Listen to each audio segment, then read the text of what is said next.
Thank you for joining us on More Than That, a podcast where we dive a little bit deeper into what was preached on Sunday morning. We hope that this is enriching to your walk with Christ and that you love God and people that much more so that we can extend the glory of God to the people He has placed in our lives. So buckle up and enjoy the conversation.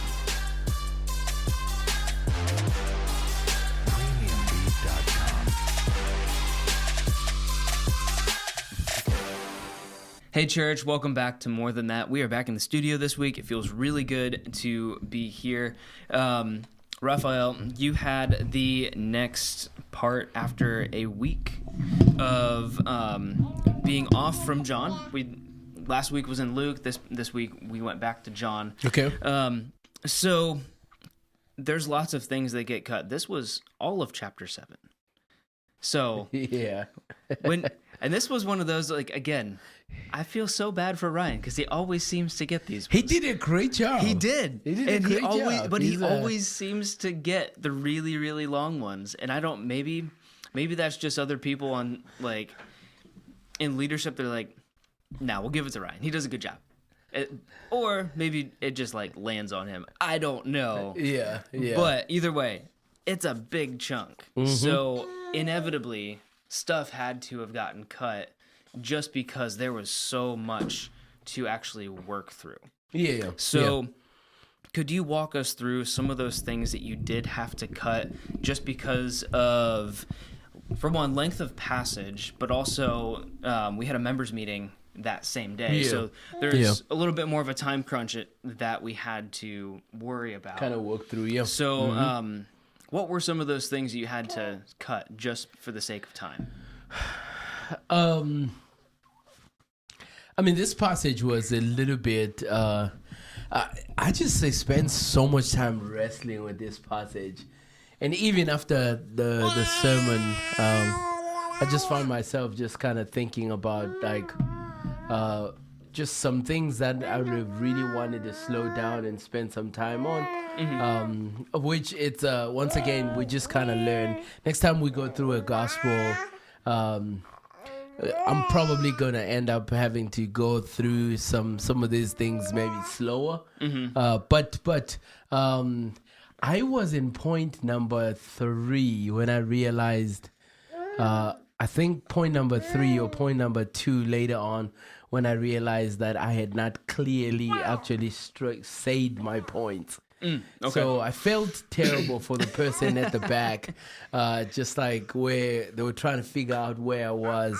Yeah. Because like when I got to point number my second point, I read the verse that came right after that and didn't mention the point. So first thing, I want to mention the points, right? Mm-hmm. So my first point was that like Jesus is God's presence with us, and the fact that Jesus won't be managed by man's pressure, but he moves on the Father's time, and in there really.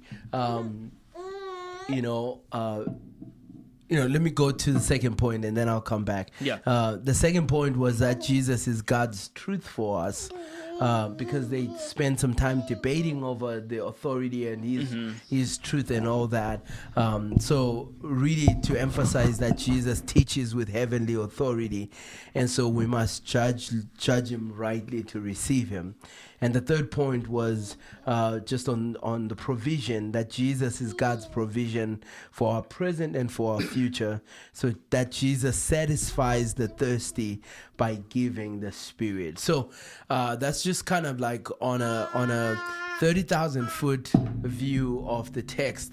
But when you come down, especially when it comes to presence, you see just really maybe just that some pushes happening, at least at family level, when his brothers come to him, because as families they usually go to this Feast of Tabernacles together. Okay. So they come to get Jesus, and they're saying like, Jesus, are you coming or not? And Jesus says, no, I'm not going. And they were like, and you can tell that like John just parachutes us in the middle of this brother to brothers kind of argument. They don't really believe in him verse 6 says, they don't believe that he's the Messiah. But what they do is that they're like, hey, we acknowledge that you have done miracles. And so why don't you show up over there, and this is your time, Jesus, for you to shine. And Jesus basically says, your time, my time hasn't come. Your time is always at hand. Meaning that, like, you do things according to how you see time. But I do things according to how God gives God's timing. And so you see now, like, probably maybe where the book of John is so helpful. It frames everything from in him is light, right? And in him is light. That light shines in darkness, and darkness does not understand it. So that's the theme that I wanted to chase a little bit. In the fact that, like, almost throughout this whole passage, it's just full of just confusion, just misunderstanding, ignorance of the scriptures, ignorance of who Jesus is. They're not going to Jesus to clarify these things. They're just speculating. Some are talking to, and they're saying, he's a good man, he's a deceiver, he is surely the Messiah. No, he's a prophet, he's all these other things. But you get to see one of the things John is going to be bringing out, which is also Matthew as well, is that you have actually three times of actually, like, three stages of Jesus's life. You have Jesus in obscurity, like where there's just some silence, and then you have Jesus coming to popularity, and where he starts teaching. But, like, they want to rush, and they want to just rush because of their own expectations of what the Messiah is meant to do. They want him to go to the final stage already. But Jesus, you can see him actually slowing down and saying, no, my time has not come. My time has not come. And so therefore you see him slowing down everything and saying, I follow the Father's time. So with that said, there's just that aspect of, we would love, and this is just basically us. There is actually what Martin Luther says is probably our biggest problem. Our biggest problem is we fall underneath. We might get to know who Jesus is, but we fall underneath what he calls the theology of glory instead of the theology of the cross. Theology of the cross is that it embraces suffering, it embraces patience, it embraces things happening in God's time and God's timing.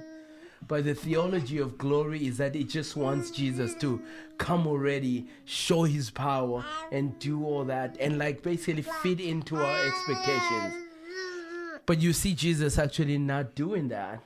He doesn't buckle under people's pressure, especially pressure that comes from those who are so close to us.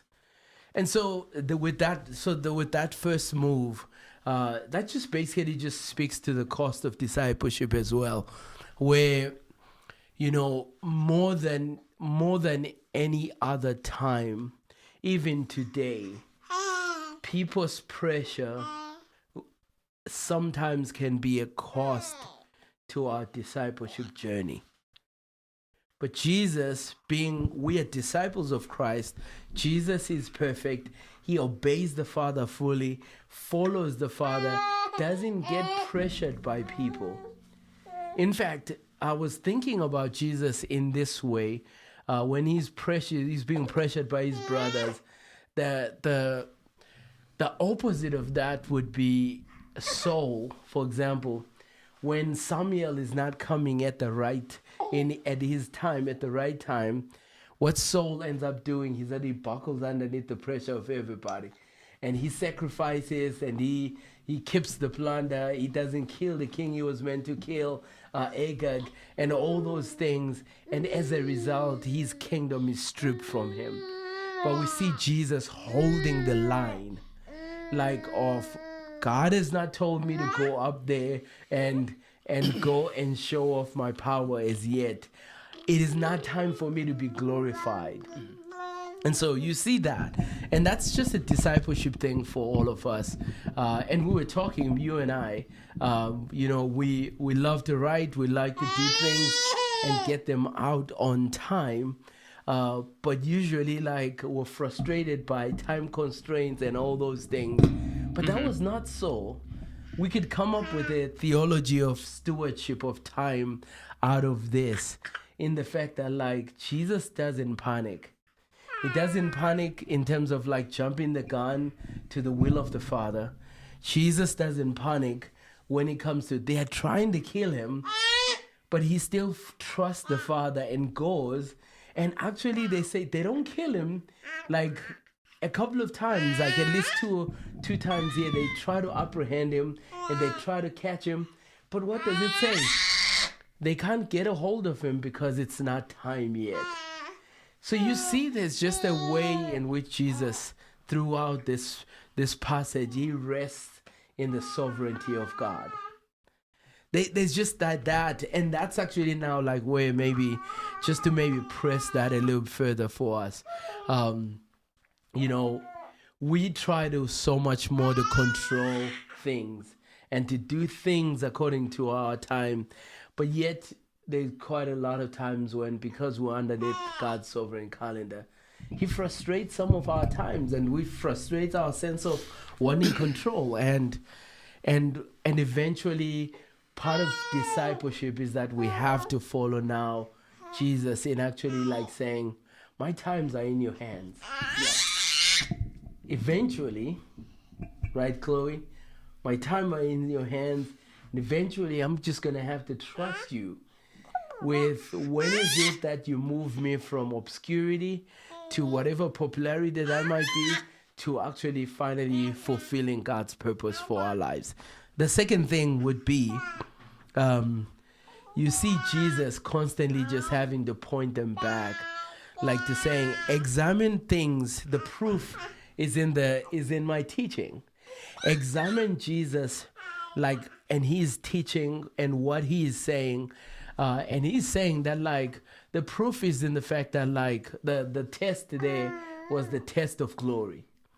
Who is Jesus glorifying? Like, and they're so stuck on the law, stuck on what for them, like, on just like circumcision. But Jesus is gonna say to them, guys, I came to heal. Like, and I made a man well, for he had healed a paralytic. He says, I made a man well, but you are complaining about just one body part when I healed the whole of the man. Not only that, healed him spiritually. And so that's just also another thing there that you get to see, where I kind of just ran through that, like, where it's like, when we exalt our critiques and we exalt our analysis and we exalt until we're satisfied in ourselves, there's sometimes we have to yield to his word, versus actually just like delay obedience as a way. It's gotta make sense fully first. And that's what you get to see there. And then probably lastly is just the whole idea that Jesus then, in this context of the feast of the feast of the Tabernacles, he stands up and then he then gives, and he says that, like, if any man thirst, let him come and drink. And with that said, there's just a way in which it says that, like, John kind of says that, like, it makes sense now. He was saying that of the Spirit, and because Jesus was not yet glorified. So that actually kind of gives you the end game there. Jesus also is very mindful that, like, you want me to come out and be what you want me to be, but no, I still am chasing the glory of God. And by chasing the glory of God, what he's simply saying is that he's waiting to be glorified by the way of the cross, and then as a result pour out the Spirit. but they want Jesus to come out without having to what? Without having gone to the cross. Mm-hmm. They want him to actually to declare himself the Messiah without having gone there. And so there's just a beautiful way there that you get to see that without Jesus having to hold out and do all these things, we don't get the Spirit. And if we don't get the Spirit, we're still in our sins. And if we're still in our sins, we're still underneath judgment, right? So that those are just some of the things I wanted kind of to bring up. And there are just so many more things within this text, but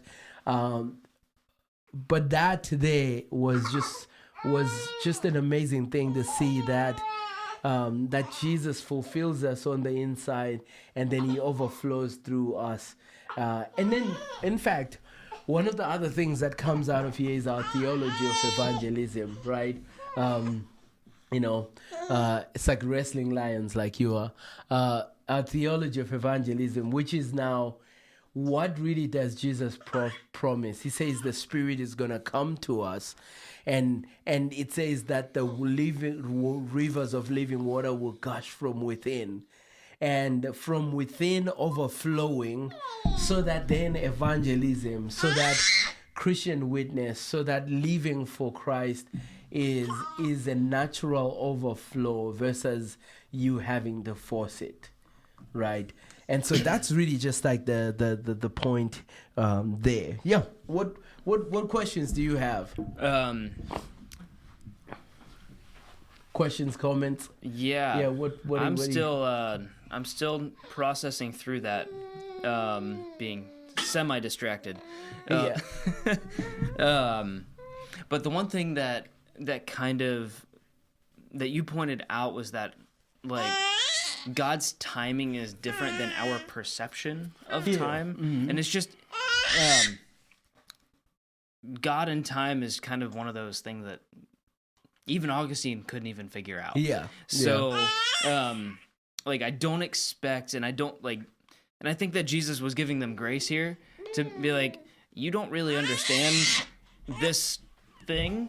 Yeah. So I'm not discounting you or holding it against you that you're not really understanding how my timeline and the timing of things is going to be different than yours, because you're seeing this as super urgent. You're seeing this as like, this is the next thing that has to happen. Yeah. Just because of how we perceive time. The professionals call it folk time.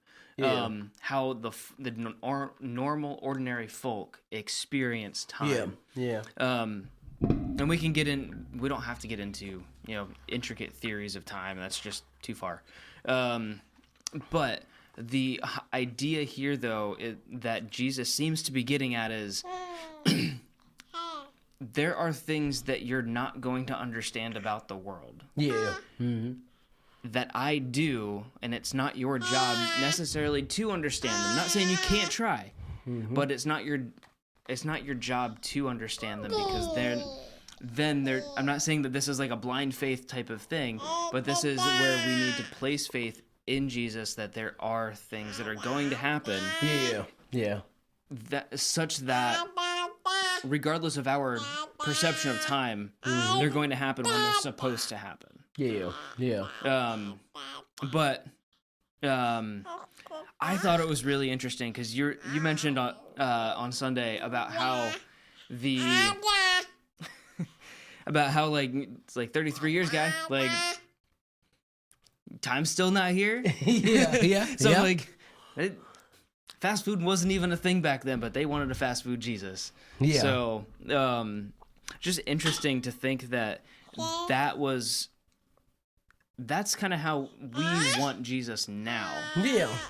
And that it's not completely foreign to the first century that they want things to happen now. Mm-hmm. So it was very comforting to know that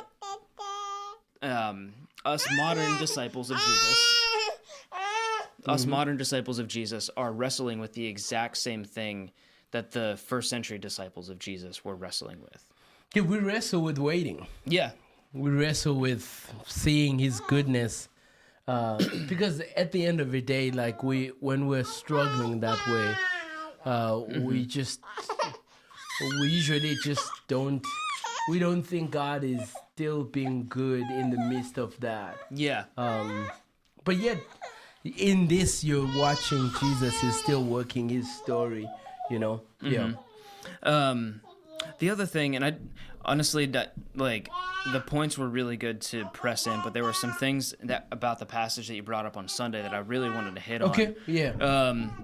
And it seems just like I would pull it up on my iPad, but as I was pulling it up on Sunday and importing it into my notes app, my notes app decided to like crash out, and almost like none of my stuff from the like most of John is there anymore. Okay. It's like in terms of images that I had like imported.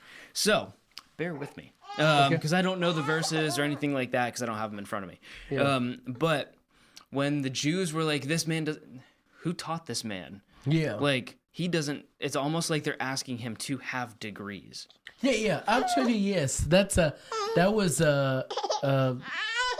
was also just one of the interesting part is that they examine their rabbinical schools and they realize that like no, he's not.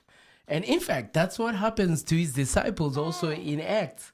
They say that like they recognize them as an unlearned men, but they had been with Jesus. But they're just marveling. But like at this moment, they're also recognizing, man, something special about this guy. Like, but yet that's now like where they're like, they're analyzing, having to come up with like, we know where he's from. We know he didn't go to school. We know this, like, and now he's saying he is this, you know? Yeah. Because, I mean, I'm not sure how familiar you are with what goes on in the whole YouTube universe. But in the past couple weeks, there was a massive thing that happened in the Christian and Islam conversation. Okay. What was that? There's a man named Mohammad Hijab, and he's a Muslim apologist and philosopher. Yeah. And then we have this YouTube guy. His name's GodLogic. Okay. Yes. Okay, so his name is Avery. We're just going to go Hijab and Avery. So they had a debate, and Hijab was just getting people onto his live stream, talking and doing his da'wah thing, which is Muslim evangelization. And Avery comes in, gets verbal consent, and immediately verbal consent to like record. And immediately Hijab was like, you know what? You don't have any degrees. I spent the past 15 years getting degrees. You have nothing to your name. Yeah. And what does Avery do? Absolutely cook him. Yeah. But that's exactly what we see. And then subsequently, Hijab did a copyright claim on him, even though he gave verbal consent. So he just went back on his word, and it just doesn't look good for him. But when you actually go back and watch clips that are still out there, the guy Avery just cooks him, and you can see the meltdown happening internally. But that's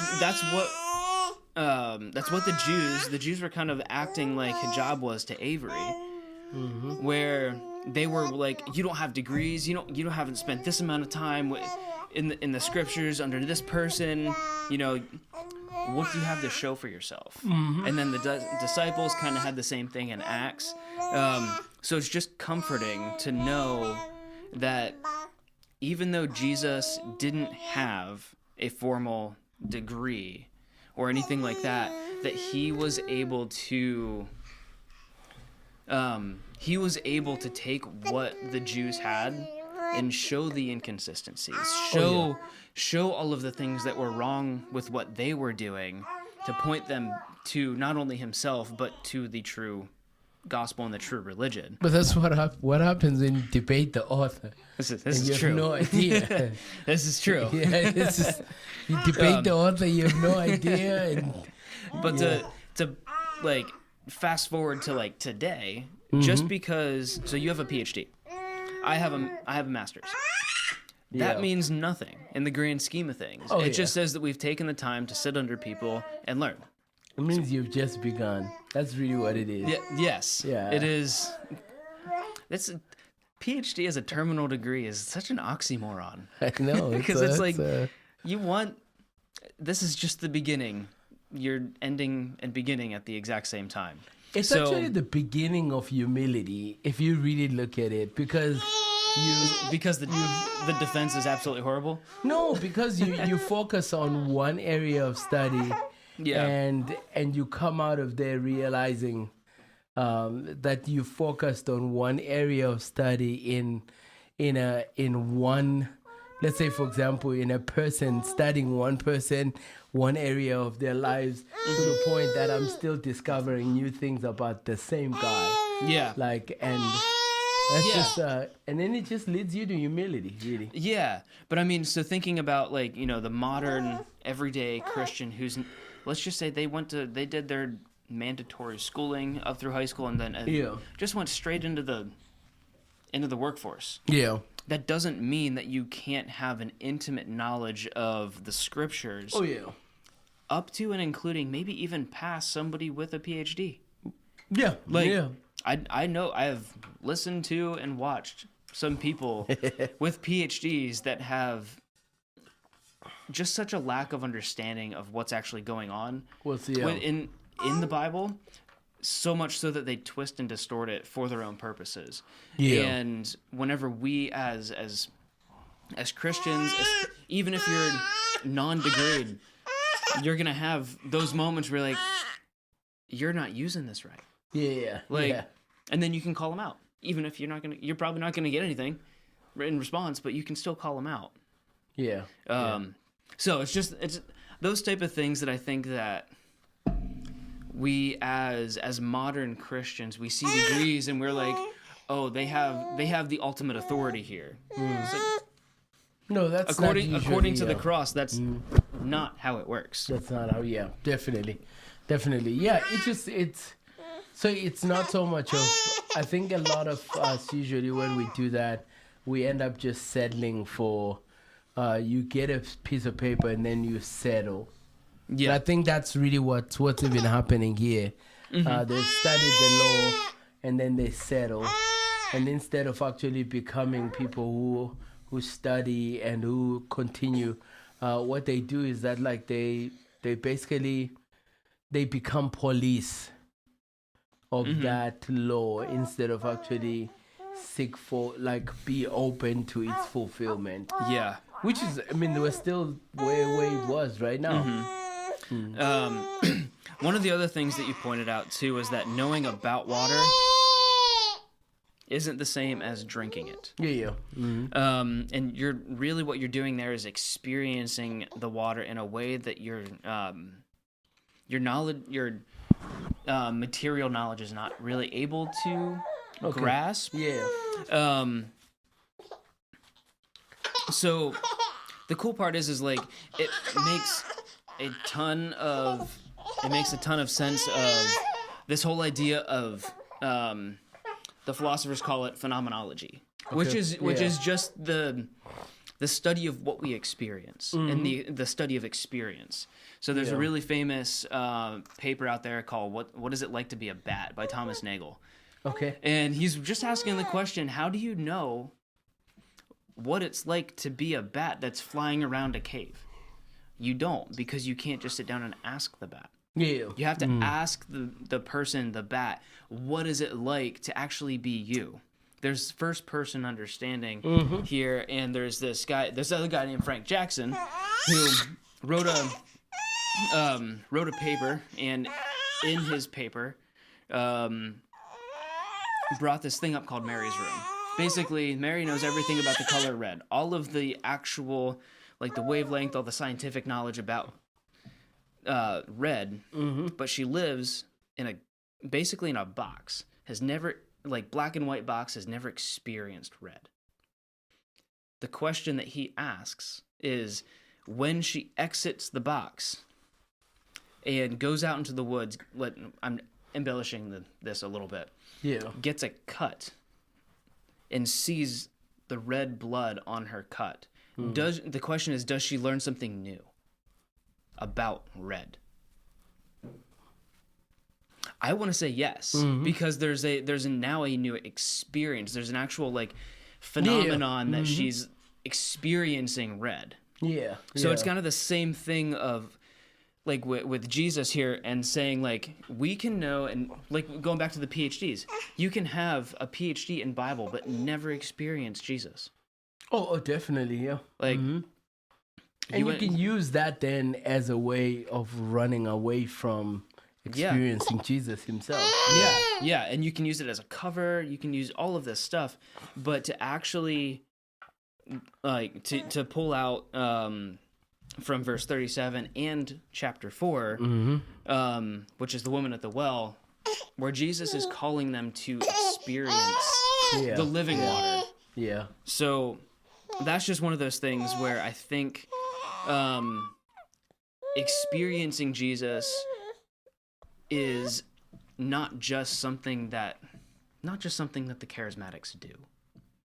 Yeah. It's something that everyone is called to do. Everyone is called to do, yeah. But at the same time, I think that there's a place, and I know that you're kind of familiar with this, if not familiar with it, but the whole idea in some circles of philosophy being a bad thing. Yeah. And based on Colossians 2:8 and a whole bunch of other probably proof texts that they're going to throw out. But thinking through Mary's room, with Jackson's Mary's room, and Nagel's What It's Like to Be a Bat, helped us understand and potentially even experience Jesus in a new way. Yeah, and that's now like the whole idea is that like Jesus is coming, and he knows the law, and he has studied, but not only that, he grew in wisdom and knowledge, and with the power, with the Holy Spirit helping him.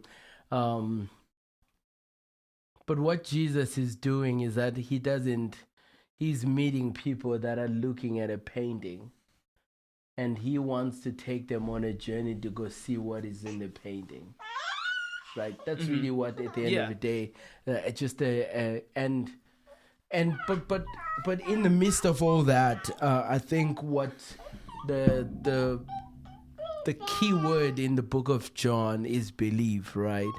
And if that is the key word, it just shows you that, like what you were saying, you can probably know all these things and still remain like blind, still remain not know who God is. And so this text is so helpful for a lot of these things, especially just in pointing us that like the God's presence is found in Jesus, his truth is found in him, and at the same time he's the one who ushers the Spirit so that we can fully know God, really.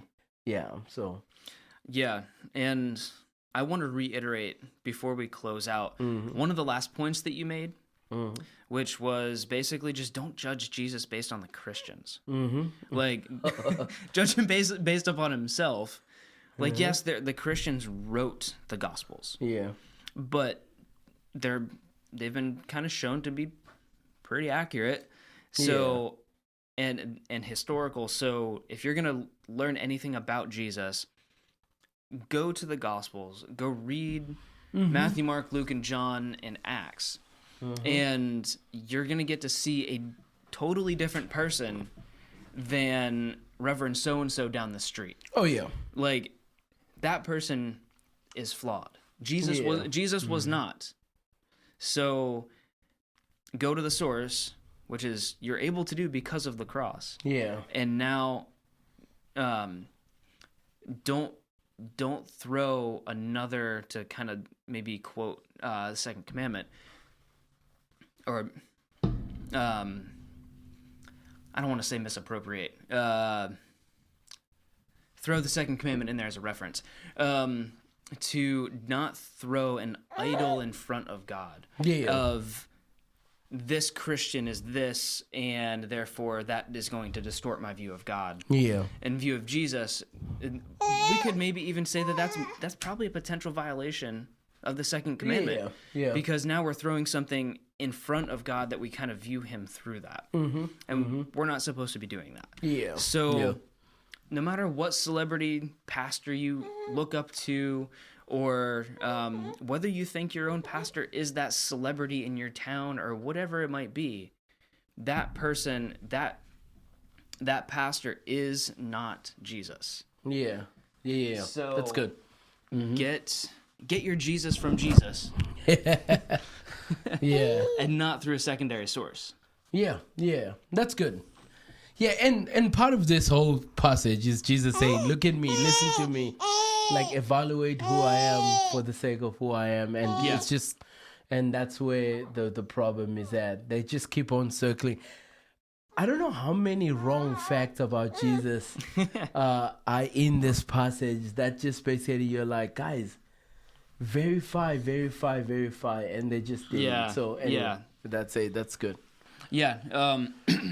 So unless you have any closing remarks, I was gonna close us out and just say that this was a massive passage. So by no means did we even touch exhausting it. So there's lots more stuff in there that you are able to unpack for yourself, and we encourage you to go back to the passage to see what other things that are in there that we just didn't hit on. So. And actually search Jesus for yourself and find Jesus through Jesus. So this conversation was just that. It was a conversation. It was a supplement to the sermon. If you are watching on YouTube, this is going to be in the playlist more than that. And if you are listening on the podcast, it's actually much easier. All you got to do is rewind. I think you got to hit it like 3 times. You got to hit rewind like 3 times or something like that to actually get to the previous track. And that's pretty much where you're going to find the sermon. So it's going to make a lot more sense of our conversation because we hit on things that were in the sermon. And also, if you are struggling to find a local church, please let us know. We would love to help you. We have networks and people all over the world that are strategically situated. So if you are find yourself in that predicament, let us know. We will do our best. So, Raphael, thank you for sitting down with me, and we will see you all next week. See you guys next week. God bless. Thank you.